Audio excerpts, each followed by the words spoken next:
Good evening. Welcome, welcome. This is your weekly episode of TransParents. Tonight we have Dr. Diana Sorrentino as our special guest again. And we actually Jenni may pop in. I'm not really sure. She had a little bit of a family, not emergency, but she had a family situation she needed to deal with. And so she was going to try and make it. So she may come in, may not.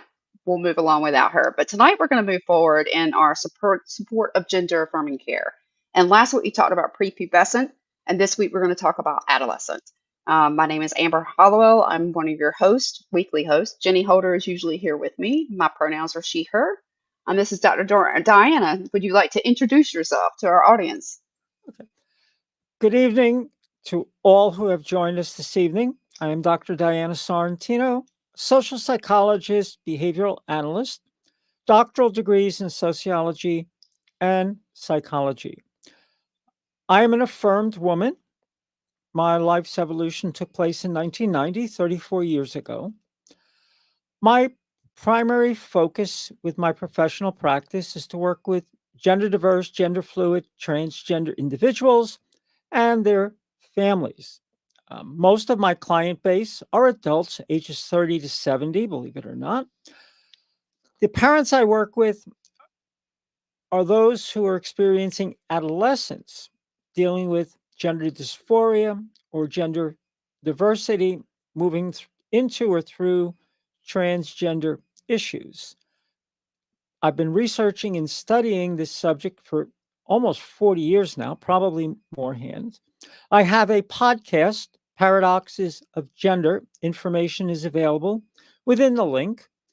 And that is the thumbnail sketch of who I am. And nationally, I am recognized as a subject matter expert on gender diversity and being transgender. And I am honored and privileged to be part of the program with Amber and her colleague Jenni. This is part 2 of a 2-part series because we commenced with prepubescent childhood last week. For clarification, we need to make sure we're using the correct terminology when referring to the different segments. Stop using minor because an 8-year-old or a 16-year-old are both minors. Stop using just children because prepubescent children and adolescents are still referred to as children.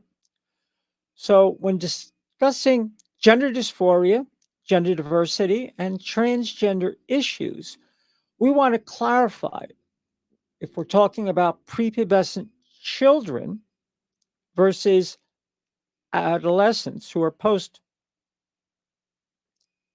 my mind just took a left turn. Yeah. Post puberty.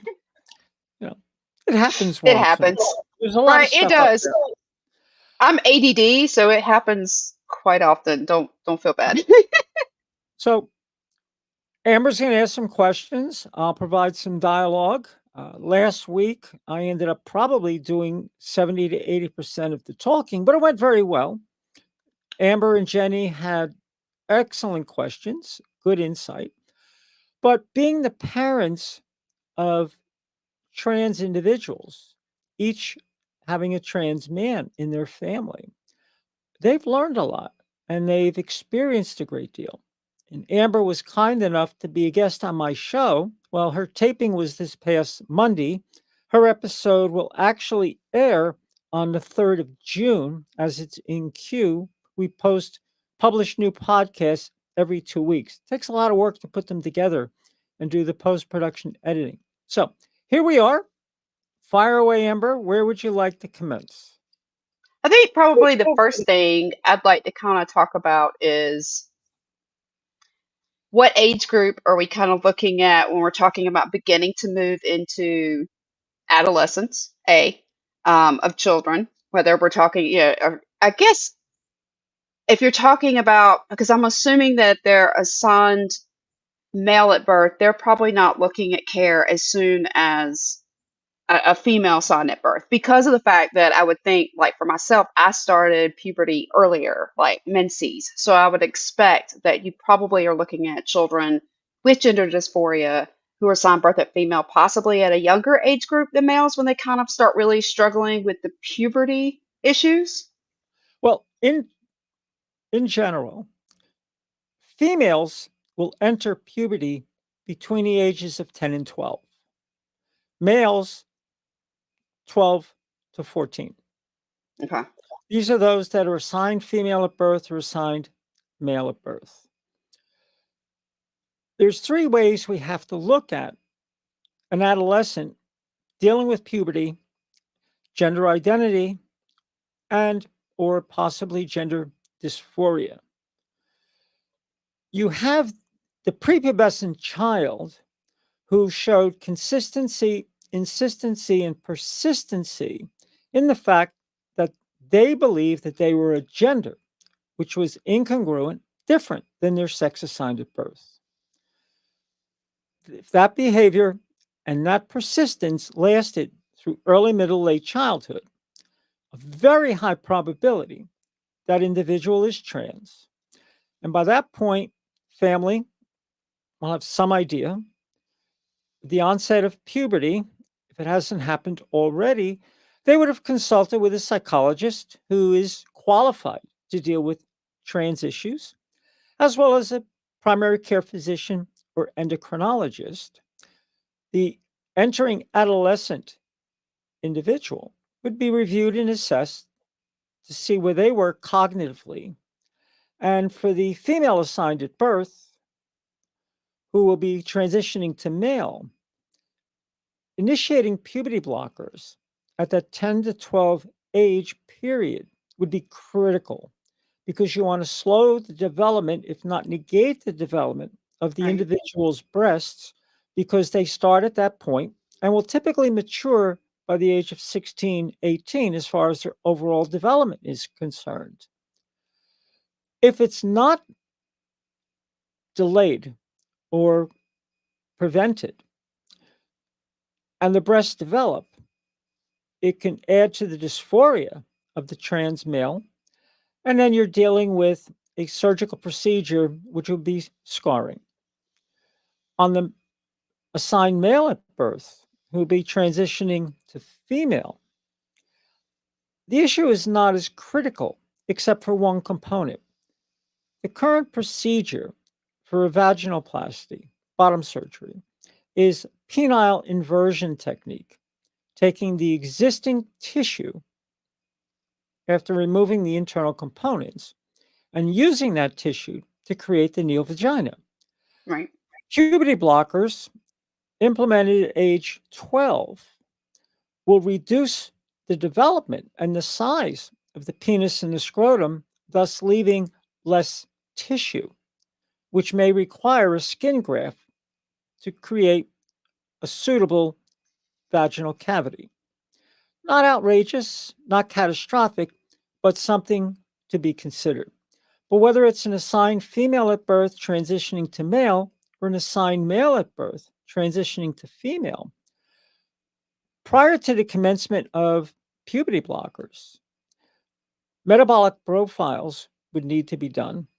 Bone mineralization studies would need to be done to make sure that there are no adverse effects from the medication, from the blocking of puberty as the individual moves forward. This is all part of the regimen. And again, which we emphasized repeatedly last week, prepubescent children, zero medical, zero surgical intervention with these prepubescent children until commencement of puberty and adolescence. Puberty blockers have been around for a long time, specifically in the cases of assigned female at birth, and we're not talking about trans issues here. 10 to 12 is the normal launch for puberty. There have been times where 8 and 9-year olds would commence puberty, and the blockers would be used and have been used for decades to slow that until a more appropriate age for the development. Now, everything we've just shared is addressing the prepubescent child who is persistent, insistent, and consistent with their belief that they are a gender, which is incongruent with their sex assigned at birth. and they can be quite vocal and adamant about that belief. My podcast episode 23.16 does a very deep dive into the biology, the chromosomes, the hormones, the genetics, which are the causation in the brain for the development of an identity, which can be incongruent with their sex assigned at birth. Now, the second category is the prepubescent child approaching adolescence who showed a great deal of gender fluidity during childhood, those prepubescent years, but did not express any level of insistency, consistency, or persistency that they were a gender different from assigned at birth. They were just gender fluid, which is very common in their behavior, in their dress, in their interests during childhood years. With the onset of puberty, that stops. Those children are not on a trans path.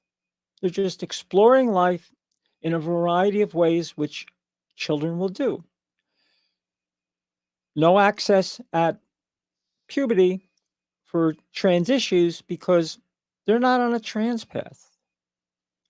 The third category are those prepubescent children who have not expressed the consistency, insistency, persistency of a gender which is incongruent with their sex assigned at birth.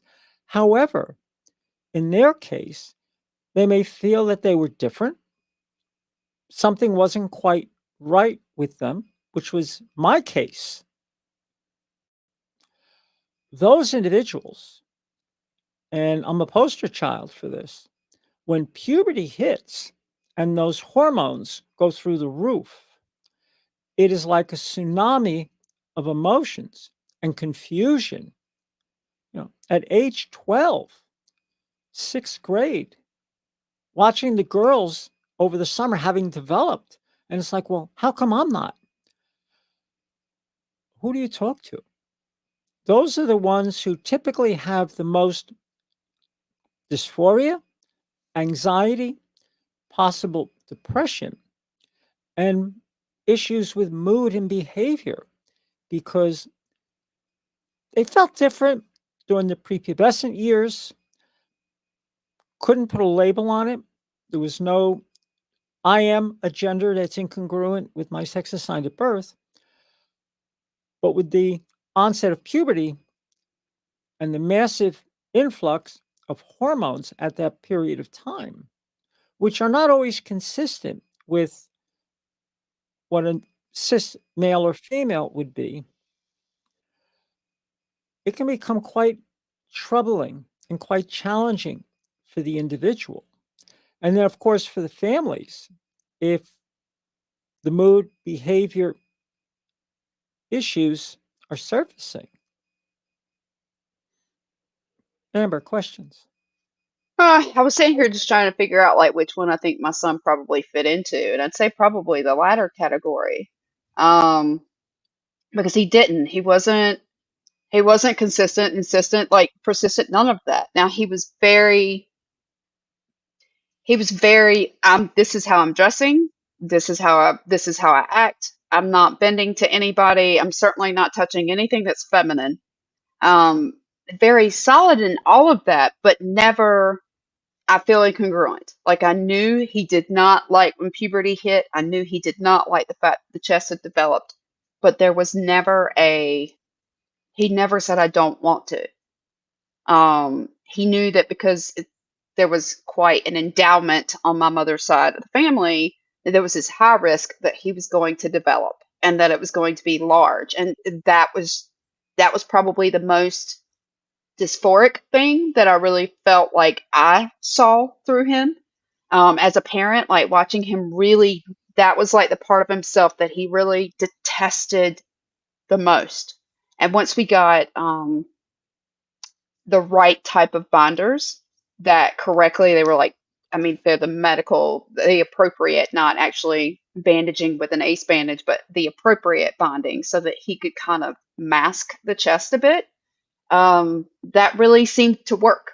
Like as soon as he could present that way, he was good. And he was already, I told y'all last week, like he was already buzzing his head in like middle school. So he was just like, I'm good. He didn't need a whole lot more. And there was that moment, like that blip around his junior year that was kind of like, I just don't think I'm like the other kids. I'm not interested in males. I'm not interested in females. I'm not interested. Like, and it was like, I'm just kind of me. Like, I'm good, just me. And it was like, all right. And again, just kind of letting him feel his way out because I didn't know where that was going to land. And he needed to find that for himself. That's something I do try and encourage to let parents do is let your kid lead. Like, let them, this is their body. Nobody knows what they're feeling more than they do.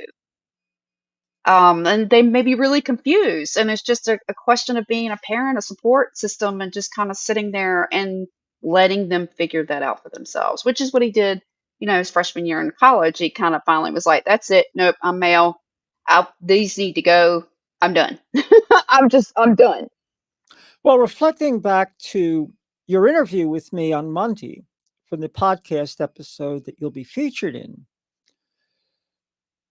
you did nothing as a parent to dissuade, interrupt, bully, or chastise him for his manner of dress, for his behavior, for having a buzz cut.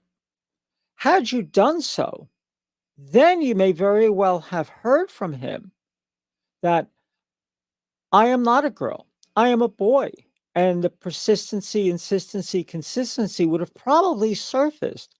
But because you were not forcing him to conform to familial, cultural, religious, or societal norms, he was just allowed to go and be Hmm. himself.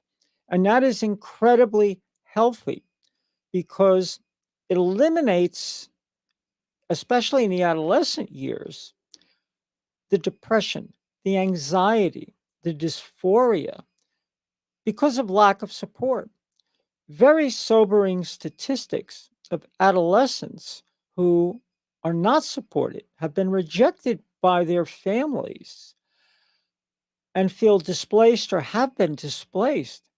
The suicidal ideation rate has been as high as 70%. The death by suicide rate is close to 40%. In contrast, those adolescents who are on a trans path that have the support, love, and understanding of the family and the parents, even if that understanding is incomplete. Like a gentleman I met last fall after a seminar I presented, when we spoke about, he came to me and said, I'm living this, talking about his child. He goes, I don't understand. I do not understand. It'll come. You allowed your son the ability to work through on their own without any pressure to be conforming to the so called binary norms. Those individuals who have the support, who have the love, and are accepted by their parents and family, their suicidal ideation rate is below that of their peers. So it's a major factor. And as we've discussed last week, gender dysphoria in the average person, specifically an adolescent, is not based on the fact that they are incongruent, their identity is incongruent with their sex assigned at birth. It's society, the family, the culture, putting the pressure on them to conform. That's where the dysphoria, the anxiety, the depression, and the suicidal ideation or death by suicide will come into play. Dr. Allison Otto, who is a psychologist, colleague of mine, who works with the trans community, we had an episode with her where we discussed suicide at length because there was a trans individual, adolescent, that she and many others knew who ended up dying by suicide because of the lack of support that was so desperately needed. So, from the information you've shared this evening, and more specifically, the information from your podcast interview, the post production work is all done. It sounds phenomenal. You're going to love it once it's published. You underscored the fact of how easily your son migrated through the prepubescent childhood years and the adolescent years. He was a thinker. He is a thinker. He is analytical. And during those times, he was undoubtedly working things out on his own because he knew he wasn't being pushed in a direction that was incongruent with his authentic self. I think I got told a lot to be and do as a woman growing up in the South as a kid. And I think some of the fact that my other two children were diagnosed very early within the autism spectrum disorder, that taught me as a young mom, that taught me to really give my kids space, right? To pay attention to those cues, whether they were audibly being overloaded, whether sensory they were being overloaded, if they could transition well from moment to moment, event to event. And I think in a way that kind of did give me a bit of a scope to kind of, again, as a parent, even for my oldest, just to kind of go, let him lead the way. Like, give him the support, be there to guide and support, and if he makes a mistake, to support him through that. But at the same time, let him figure it out. It's his life. And we learn best if we actually go through that ourselves instead of somebody just doing it for us. And I didn't. I felt like people had kind of put their opinions, their beliefs into me of how to feel, how to be, and I didn't want that for him. I didn't want that for any of my children, from my upbringing. So I really did. That was one of those reasons why I did kind of like just hands off and let him figure it out.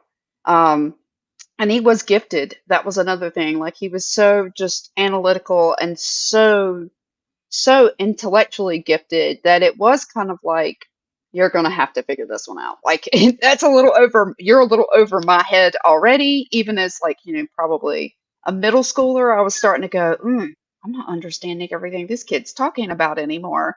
So it was like, oh yeah, no, I get that. Oh yeah, I agree. I agree. And then later be like, let me go Google that. What was he talking about? I don't even know what that meant. And like my grandparents, like people would remark on his Facebook feed, like, your kid, like, I don't even know what he's talking about half the time. And my mother would be like talking to my grandmother and be like, that's just him. Just you just have to accept it. That's what we all do. And they would kind of refer to my father, who was again this like really super intelligent person who half the time you didn't necessarily get all of what he said either. They'd be like, "Oh, that reminds me of our dad, of my dad," and I'd be like, "Yep, nope, that's kind of where he gets some of that from." So I think I just understood that as kids, and I had worked within right out of high school, I'd worked with children in special education, children with developmental issues. That helped me kind of pick up those signs with my children early on. But I also understood that within the special needs group, that again, you had to kind of learn to let the child lead so that you didn't overwhelm the child. And so that really, I think, gave me a good lens to just look at children in general as. Like, a lot of times we just expect this and expect that. And instead of expectations, I just went in with a clean slate of, I'm going to let you do it. I'll be here to support you and guide you, but I'm going to let you do what you're going to do. I don't know why I was kind of that out. Maybe just because I am an out of the box thinker myself. That was the reason why I do it that way, but it seemed to work. My kids are very independent thinkers. They really do kind of like sit with things and try to make choices themselves and process it. And it's not like, this is what mom said to do and dad said to do and my culture says to do and grandparents said to do. all those pressures that I felt like I had, I tried to keep off of my kids. I just didn't like, we didn't do the religious pressures. We didn't do the like, I'm not going to let the family come in and shame, blame, or because my grandmother for about a decade was like, oh, what church are you taking the kids to? And what faith and blah, blah, blah. And I'm like, Grandma, I don't. I'll let my kids decide that when they're older. I was like, but you didn't have the childhood. You didn't have the upbringing I did. And that wasn't good for me. And it was actually really bad for me. And I was like, so I'm going to let my kids develop that on their own. If they want religion, they can choose what they believe in and go after that themselves. They can develop their faith. But I'm not going to push my faith on them or push a faith on them that they may not like. And at that time, being so young, they don't necessarily understand it. Um, so I was definitely out of the box when it came to parenting compared to a lot of people that were around me. But then again, I did. I had three kids that were neurodivergent in multiple ways. So I had to be an out of the box thinker to get everybody to get along. I mean, I had two who were very loud and active, and one that was very quiet and reactive. And activity and noise is what made her reactive. So it was like constantly trying to keep an even balance so that everybody felt supported. It might be that I had to like go upstairs with the one who was sensory so that it was quieter for her so that the boys could have their like free time and get their loudness out downstairs. But again, it was just learning to pay attention to your children's cues. So when it came to his development, with his how he felt with his gender identity, again, that wasn't mine to choose for him. That was for him to figure out. Well, I referenced it last week in our principal discussion on prepubescent children. A study which was conducted by Kaiser Permanente in California over a broad period of time and individuals, looking at the impact long term when gender diverse behavior is restricted or penalized by family through the prepubescent years and through the adolescent years post puberty. The negative influence on these individuals is lifelong. Their sense of self, their self worth, their identity, their confidence level, all negative. But I think your son would be a great example of allowing the prepubescent child and the adolescent to go along their own path. You are there if they need you. You make sure everything is good.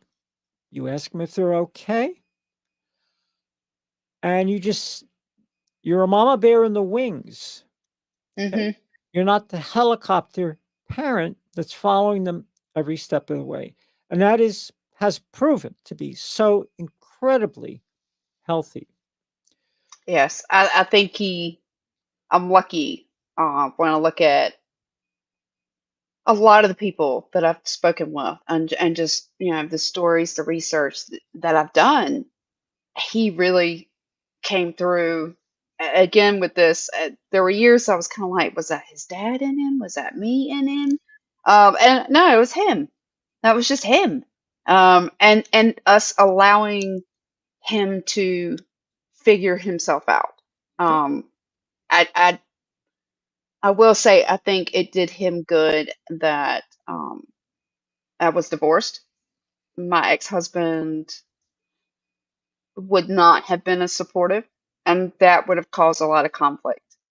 There already, I think, was conflict. Maybe, I don't know if my ex-husband was beginning to subconsciously pick up more of that masculine side of him in a way, but as he hit puberty, the like butting heads really started between he and my ex-husband. And I mean, it got to the point where like one summer I even sent him to spend the summer with his aunt because they were just so combative with one another.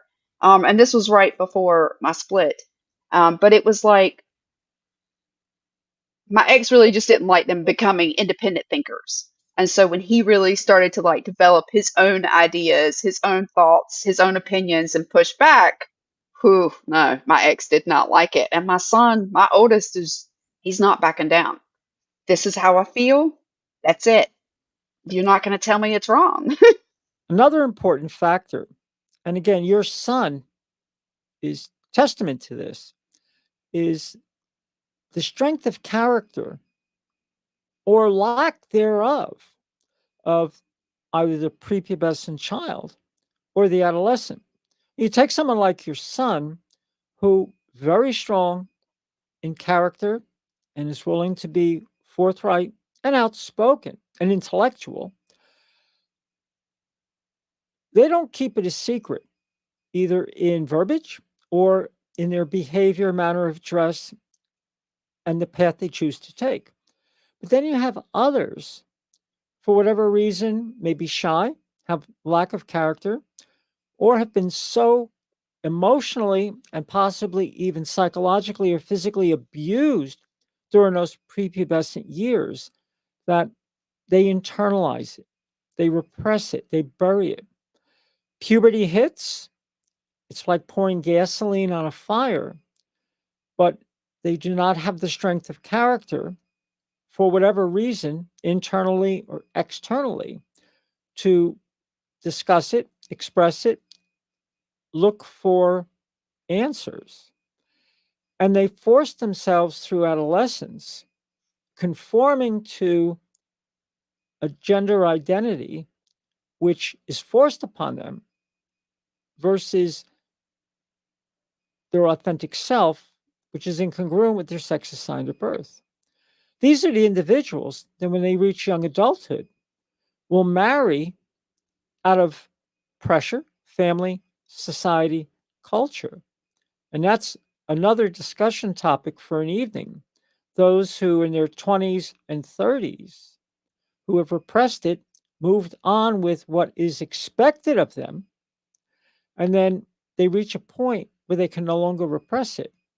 And the complications come in because they're married, they may have started families, so forth. So that would be a good session for one of TransParents in the future, because Another coming episode.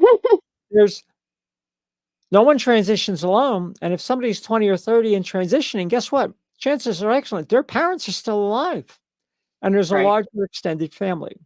But getting back to the adolescence, it can be a tumultuous time. I know it was for me. And it wasn't until my 30s when I found appropriate resources and medical professionals. So you have the prepubescent child coming into puberty and adolescence who is confident that they are a gender incongruent with their sex assigned at birth. You have the prepubescent child coming into adolescence that did not express persistency, insistency, consistency. They were just fluid, being a child, experimenting, learning about life. Puberty hits, they move into adolescence, and they are in conformity with their sex assigned at birth because there's no conflict in the mind. The brain itself is congruent with their sex assigned at birth. Then you have the third piece, which we've touched on, where they feel different, they know they're different, but they cannot label it, do not know where to start. Their feeling of being a gender incongruent with their sex assigned at birth is not there. When puberty hits, it's when the tsunami wave hits. But again, they may not completely know or understand what's happening or why, or where to go for resources. Today, resources are much more available, credible resources, than there were in the 80s, where when my life evolved, I like to refer to it as an evolution of my life, not a transition or just an affirmation. 1990, there was no internet. There was nothing. It was not until I was in graduate school that I stumbled upon a book, because I was always looking, and found a support group. So, what other questions do you have for the adolescent period? Or do we have any questions or comments coming in from those who have joined us tonight? We don't, and not coming into the comments, and that could just be because sometimes we don't see a lot of comments here. Like some nights I get tons of them, and sometimes I don't. Like I'll go back afterwards, and there'll be like 30, 40 there that I have to answer. For me, I think, and maybe what one of the audience, what I have started to hear is, so because this is not the example of my son, but for a child that is moving into prepubescent or moving from prepubescent into adolescent who is assigned birth female, what do you say? What questions do parents need to be thinking of as far as the discussion of reproduction for them in later years? Because I know that there is some discussion of that before they start going on certain medications that if you possibly want to have children later, that this may be a discussion that you need to have. Well, it's not just for those assigned female at birth, but male at birth also. And it's really a tough conversation to have, because someone who's 10, 12, 14 years of age is really not thinking that far ahead for a Right. biological family. But it's a discussion that needs to take place with an appropriate counselor or the family physician. Jeffrey's leaving the comment, Hey, right. because the assigned male at birth can have sperm preserved. And I know several trans women who have done that and then went forward with their female partners to have a biological child. Right. As far as the assigned female at birth who's going to transition male, eggs can be harvested, which can be then retained for implantation if they have a female partner or a surrogate to have a biological family at some point in time in the future. Because if you delay doing that, once cross sex hormones are introduced, your ability to harvest those eggs or save that sperm is going to be significantly reduced. Right. I was gonna say that is from some of the summits that I've gone to. That is some of the questions I think I hear of not necessarily young adults, but I would say adults in like their early 30s. Is this question of that really wasn't a discussion that was had before I went on those medications, and now when I want to start a family, like, and even for that matter, even wanting to start a family, trying to find a physician, finding an OBGYN that will work with them, that understands the differences in the cross sex hormones and whether or not they've saved their eggs or not, or their sperm. I think that is, I know that seems to be, I never question that. Like, even now, it's not a question of whether my child wanted them. I'll be honest, my son at 2 said, I never want to have kids. That has never changed, ever, ever, ever, ever, ever. Like even with his siblings, never changed. So, no, I don't want kids, mom. Like just in case you thought I might. And if he went and babysit, which was very rare, but he had like one nephew that he would occasionally be called to babysit, and he'd be like, "Don't think this means I want kids. I don't. I'm helping out family." I'm like, okay, okay. Like I'm not saying anything, and he would do it to be polite, to be nice, to earn money. But that it was like, no, I don't want children. Even now, he's like, no, I want dogs. You will have grand dogs. You will not have grandchildren. You will have and I'm okay with grand dogs because I love dogs. So I was just kind of like, works for me. I have grand puppies. That works. Another aspect of the adolescent who is pursuing gender affirmation following an acceptance of an attributed gender is to be working with a professional to help them understand what their future is going to be once they hit young adulthood. You know, Niall Miller, who has done research on this, and she's referenced in many of my podcasts, has a term she likes to refer to as affirmation genderland, specifically regarding adolescents who, once they've accepted their attributed gender and are on a path to affirmation, it's like they put the afterburners on and it's damn the torpedoes full speed ahead, not considering the challenges they're going to be facing, understanding what is required for social transitioning. Now, you mentioned earlier about your son getting his documents in order. You know, I had to have my birth certificate changed. Okay. My birth certificate says female at birth. All right. And that's good. That was an essential step. I was able to change my driver's license name only. They would not change the assigned sex until I had that birth certificate. Yep. Same. Social Security. So the list goes on. So whether it's adolescence or young adulthood, there's a planning stage. How are we going to move through this? As your son is doing, you get all the documents in order, birth certificate, driver's license, social security, anything else that would be tied directly to your name. Then you go into the workplace. You have a clean history. Yep. When I transitioned in 1990, I left one career, walked away from it, started a job somewhere else with a small firm that did not do the background dig, and I built a profile from there. It's a little more challenging for the adult. We'll do the podcast or the session with the young adults and middle aged adults and the challenges they face, but easier in the 20s than it is in the 30s.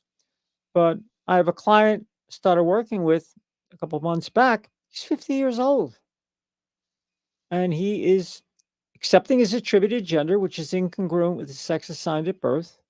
He didn't mind, he says, no, I'm a he yet. I haven't become a she yet, even though I do part time. He has a work environment that he cannot transition in because it's manufacturing, it's toxic, Mm. so on and so forth.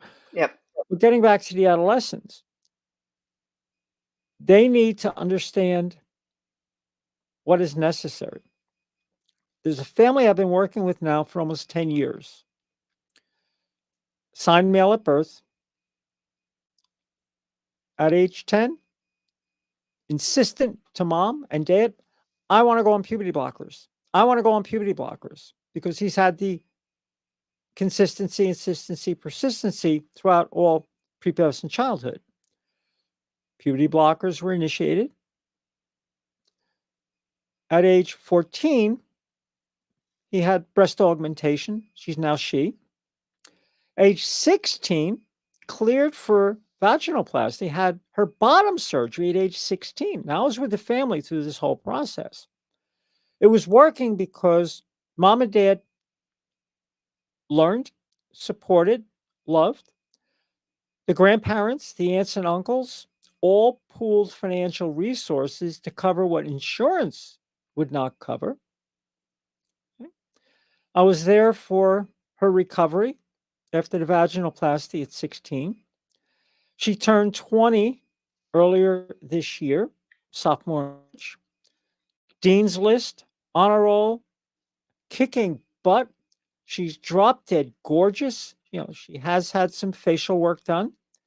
Once she started on estradiol and progesterone she had the estradiol before her bottom surgery.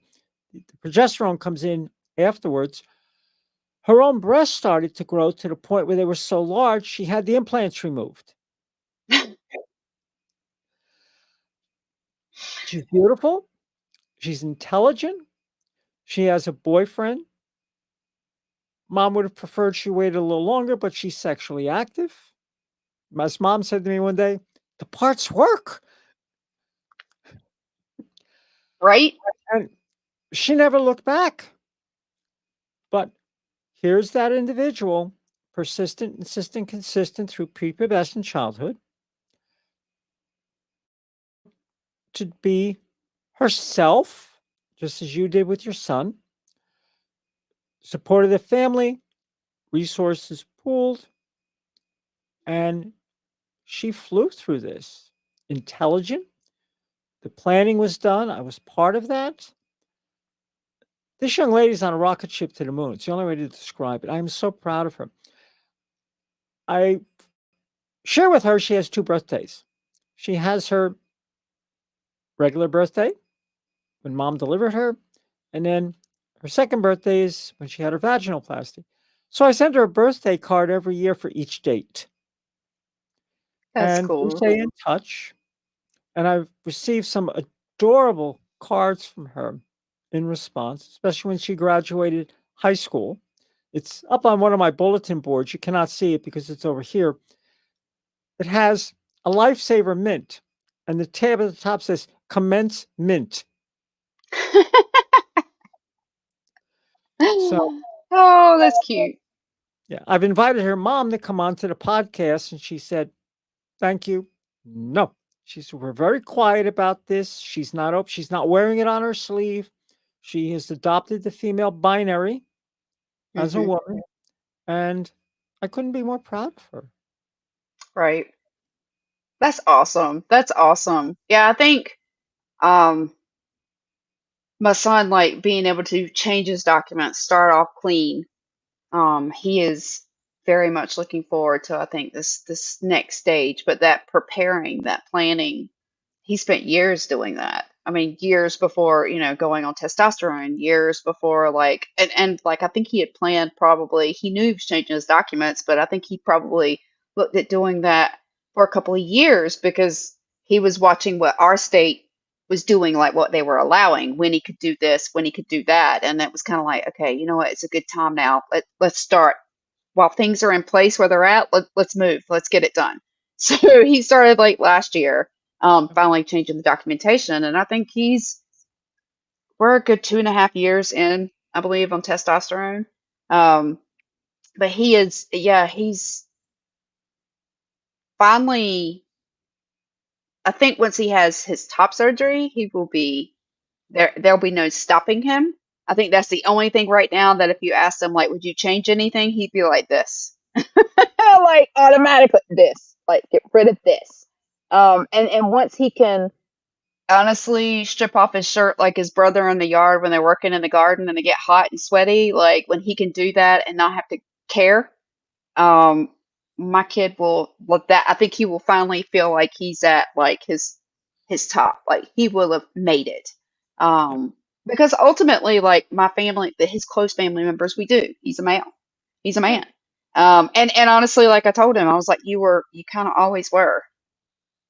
Like we may have used the other name, but you always outwardly were masculine. Like that's never been hidden. Again, I kind of was like, okay, it's his thinking. It's his that not quite non-binary, but that flexibility, that gender fluidity for a long time was like, I don't have to be in a box. Like, why do I have to be in a box?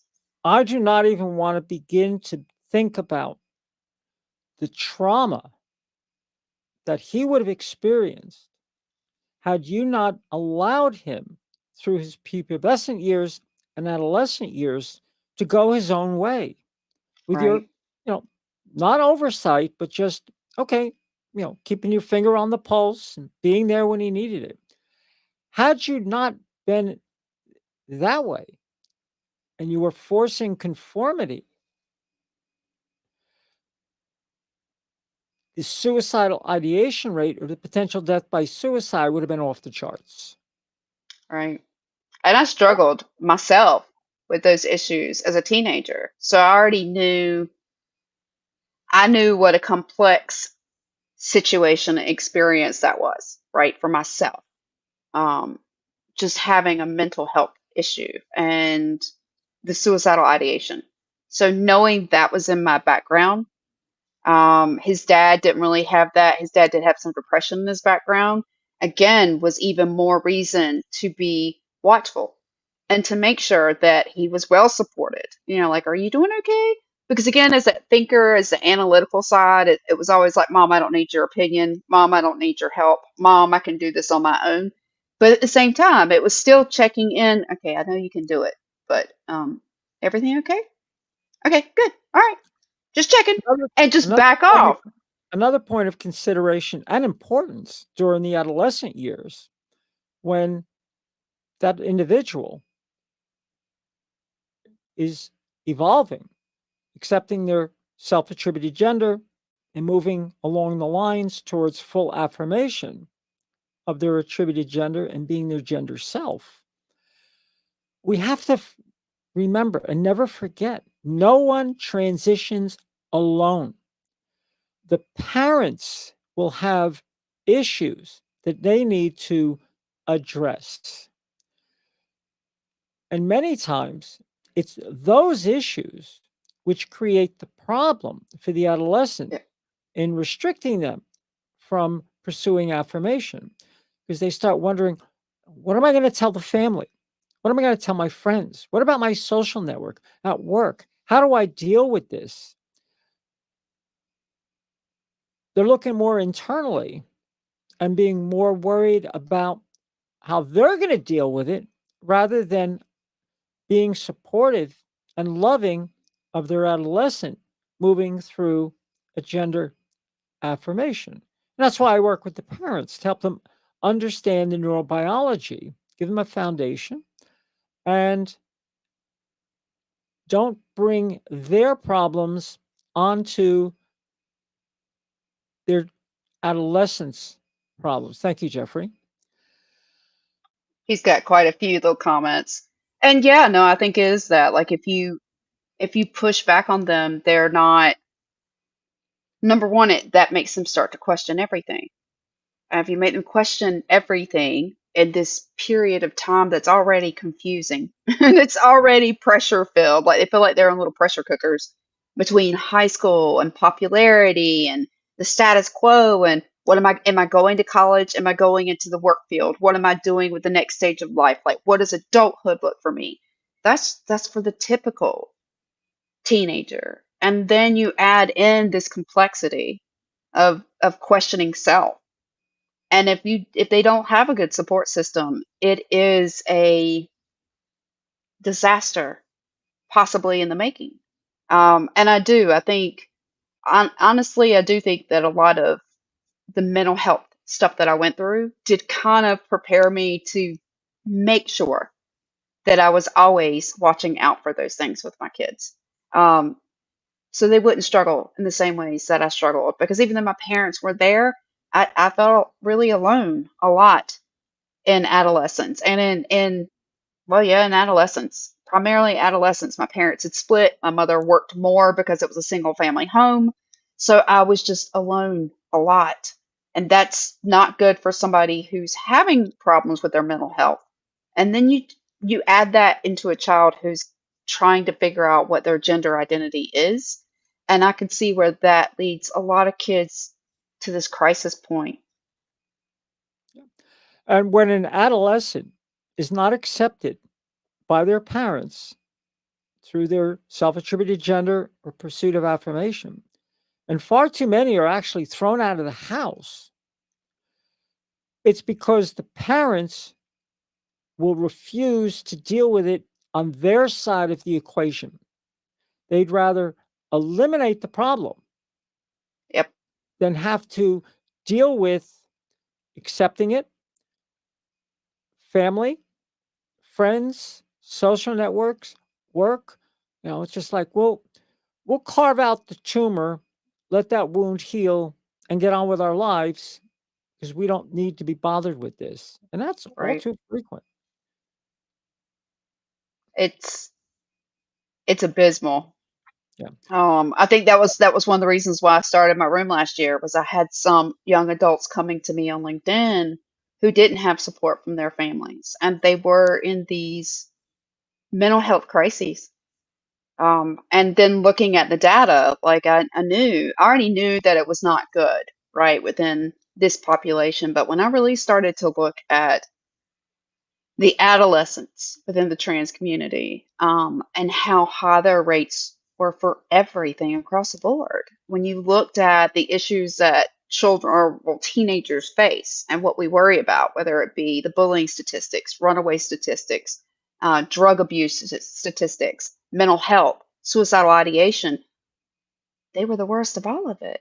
The homelessness, the fact that that was the largest population of homelessness of our teenagers is because of their gender identity. And the only reason that I looked at all of these was because they weren't being supported at home. And if the child was being supported at home, you reduced every single one of those stats.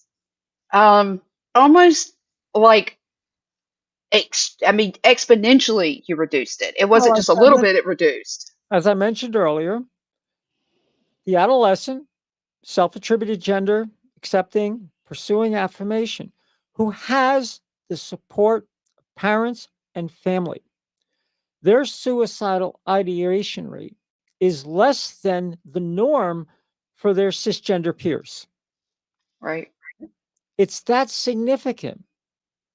It is that significant. And while we talk about the suicidal ideation and the death by suicide, there are suicide attempts that are unsuccessful or intentionally not that significant of an attempt because it's a cry for help.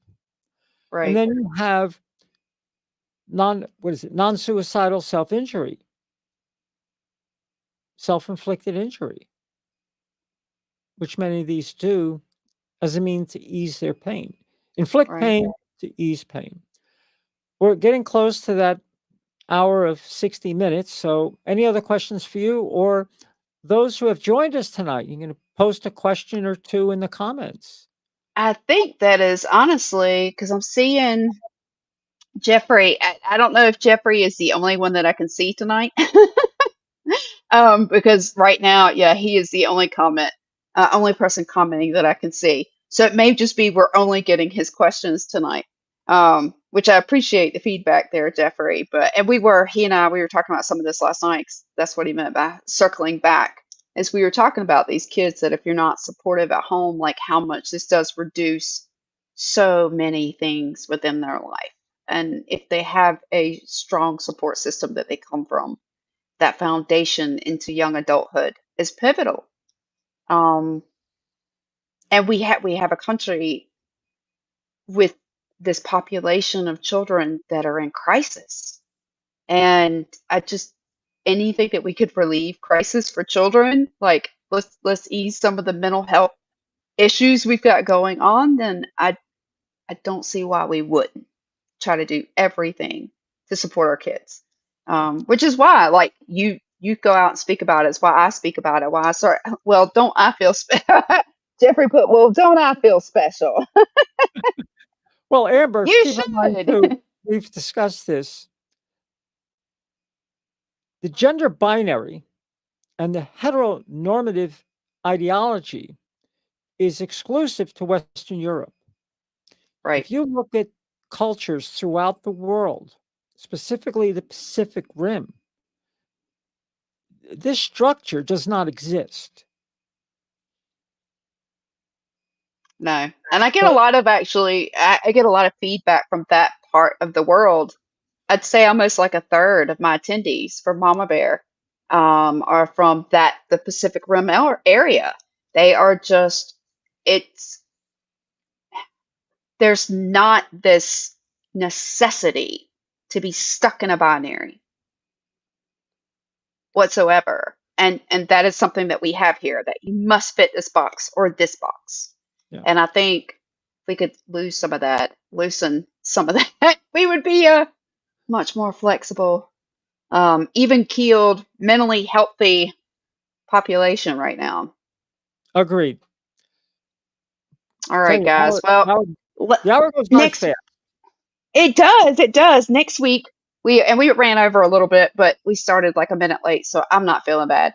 I want to let the audience know Dr. Diana will be back with us next week. And next week, we are going to kind of go more into the mental health impacts that we're talking about from this population of when they're leaving adolescence and they're going into young adulthood and all these life changes. And so Dr. Diana will be back. Jenni should be back with us as well. And then we will continue that. And actually, Dr. Diana and I were speaking before the show, and Dr. Diana will be making maybe not an every week appearance, but a much more normal appearance with me and Jenni, so that we have like our medical expert to kind of come in and give us our what we can help y'all, give you more resources for. And that's what the purpose of the show is really, is to give parents and the community more resources, to give you a little bit more education, a little more insight into our lived experiences, into Dr. Diana's lived experience, and in her expertise. So if you have any questions, again, there's a link to Dr. Diana's podcast, Paradoxes of Gender, in the comments. There's a link to the WPATH guidelines, and there will be there. I had posted earlier today a PDF that had all the related podcasts of information that Dr. Diana was coming from tonight on this episode. And there's an updated one that I will post tonight as well, so that you can go to that. So if you have any more information, you can go check out several of her episodes to find out even more info and insight. And with that, I'm going to play us out. Thank you, Dr. Diana, for joining me again this week and for joining us again next week. We loved having you. I love being here. Awesome. Awesome. I appreciate it. All right, guys, we're going to see y'all next week. Let me get our music going, and we will see you soon. Bye. Thank you.